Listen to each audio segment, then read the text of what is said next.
जय यीशु की। मैं हूं प्रियंका डामोर और आप देख रहे हैं रेडियो वार्ता शीर्षक की हिंदी सर्विस। कलीसियाई समाचार में आप सभी का स्वागत है।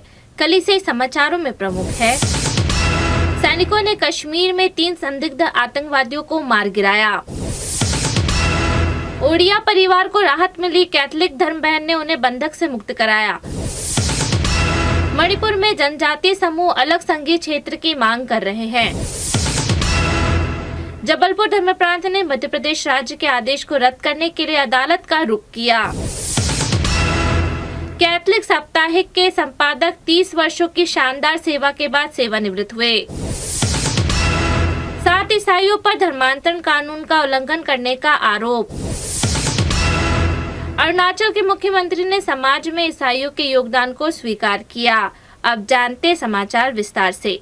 सैनिकों ने कश्मीर में 3 संदिग्ध आतंकवादियों को मार गिराया। सेना ने कहा कि जम्मू और कश्मीर में सैनिकों ने 3 संदिग्ध आतंकवादियों को मार गिराया है। यह विवादित उत्तरी क्षेत्र में हमलों में वृद्धि की नवीनतम घटना है। ब्रिटिश शासन के 1947 में स्वतंत्रता मिलने के बाद से मुस्लिम बहुल कश्मीर भारत और पाकिस्तान के बीच विभाजित है।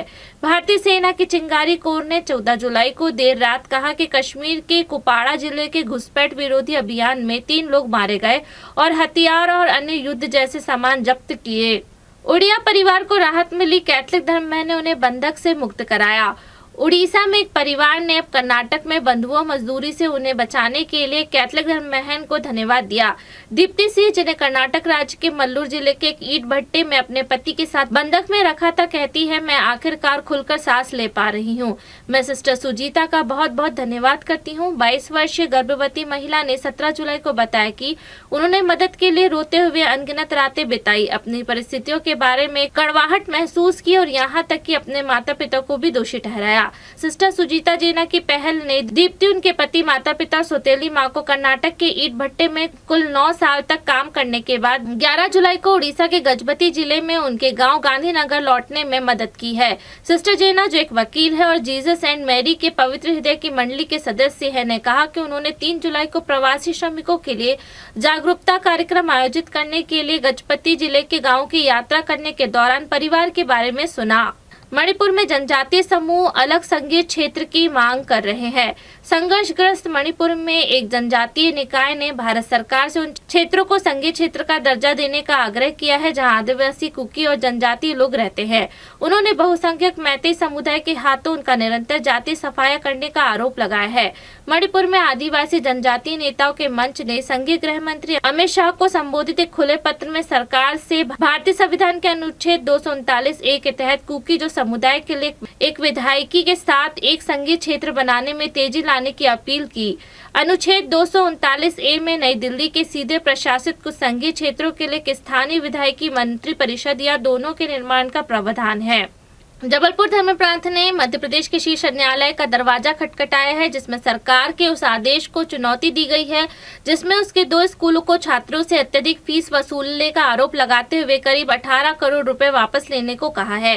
फादर डेविस जॉर्ज, डायसेशन विकार जनरल, ने कहा, मध्य प्रदेश में जबलपुर धर्म प्रांत ने 16 जुलाई को राज्य उच्च न्यायालय का दरवाजा खटखटाया और जबलपुर के जिला शिक्षा अधिकारी के आदेश को रद्द करने का निर्देश मांगा।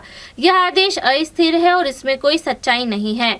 पुरोहित ने मध्य प्रदेश राज्य शिक्षा विभाग के इस दावे का खंडन किया कि सेंट एलोशियस के नाम पर 2 डायसेशन स्कूलों ने छात्रों से अत्यधिक शुल्क वसूला। कैथोलिक साप्ताहिक के संपादक 30 वर्षों की शानदार सेवा के बाद सेवानिवृत्त हुए। बॉम्बे के आर्च डायोसिस के कैथोलिक साप्ताहिक द एग्जामिनर के संपादक के रूप में फादर एंथनी के 30 साल के प्रतिष्ठित कार्यकाल को 12 जुलाई को बहुत सराहना के साथ मनाया गया। यह उत्सव एग्जामिनर डे के साथ भी मेल खाता है, जो प्रकाशन और उसके समुदाय के लिए एक विशेष अवसर है। बॉम्बे के arch bishop cardinal Oswald gracious, कई पुरोहित, गणमान्य व्यक्तियों और कर्मचारियों के साथ फादर एंथनी के योगदान और उनकी संपादकीय यात्रा के दौरान कई उपलब्धियों का सम्मान करने के लिए एकत्र हुए। कार्यक्रम में वक्ताओं ने उनके समर्पण, प्रभाव, उनके नेतृत्व में हासिल की गई उपलब्धियों पर प्रकाश डाला। 7 ईसाइयों पर धर्मांतरण कानून का उल्लंघन करने का आरोप। उत्तर प्रदेश में 2 अलग अलग घटनाओं में 7 ईसाइयों पर कठोर धर्मांतरण विरोधी कानून का उल्लंघन करने का आरोप लगाया गया है। पुलिस ने 14 जुलाई को महागंज जिले में पास्टर राम उदेशी साहनी, बाबूलाल साहनी और विनोद कुमार को गिरफ्तार किया। उन पर एक व्यक्ति का कथित तौर पर पैसे का लालच देकर चमत्कारिक उपचार का वादा करके धर्मांतरण करने का आरोप लगाया गया है। यह बात उसकी पत्नी चंदा ने दर्ज कराई है, जिसे केवल उसके पहले नाम से पहचाना गया है। सेंडूरिया गांव की पुलिस ने कहा कि महिला ने अपनी शिकायत में आरोप लगाया है कि उसके पति, जिसका नाम अनिल है, ने धर्मांतरण के बाद उसके घर से हिंदू देवी देवताओं की तस्वीर हटा दी। तीनों ईसाइयों को गिरफ्तार कर लिया गया, लेकिन बाबूलाल साहनी और विनोद कुमार को 16 जुलाई को जमानत पर रिहा कर दिया गया। अरुणाचल के मुख्यमंत्री ने समाज में ईसाइयों के योगदान को स्वीकार किया। पूर्वोत्तर राज्य अरुणाचल प्रदेश में सत्तारूढ़ दक्षिणपंथी हिंदू भारतीय जनता पार्टी के मुख्यमंत्री ने 17 जुलाई को उनसे मिलने आए कैथोलिक चर्च के नेताओं के एक समूह की सराहना की। अपने आधिकारिक फेसबुक पोस्ट में मुख्यमंत्री पेमा खांडू ने कहा, ईटानगर के बिशप बेनी, मियाओ के बिशप जॉर्ज पल्लीपराम्बिल और अध्यक्ष श्री ताओ तेबिन जी के नेतृत्व में अरुणाचल प्रदेश कैथोलिक एसोसिएशन के सदस्य से मुलाकात कर बहुत खुशी हुई। उन्होंने लिखा, हमारे राज्य में शांति, शिक्षा और सामाजिक कल्याण को बढ़ावा देने में उनके अथक प्रयास वास्तव में सराहनीय है। मुख्यमंत्री के रूप में दूसरे कार्यकाल में खांडू ने चर्च के योगदान को रिकॉर्ड पर रखने में संकोच नहीं किया। कहा, मैं भ्रष्टाचार, नशीली दवाओं के दुरुपयोग और चुनाव में धन संस्कृति जैसे महत्वपूर्ण मुद्दों पर जागरूकता बढ़ाने के लिए कैथोलिक समुदाय के समर्पण की गहराई से सराहना करता हूं, जो एक अधिक सूचित और जिम्मेदार समाज में योगदान देता है। इसी के साथ कलीसिया समाचार समाप्त हुए। अगली बार फिर मुलाकात होगी नई खबरों के साथ। नमस्कार।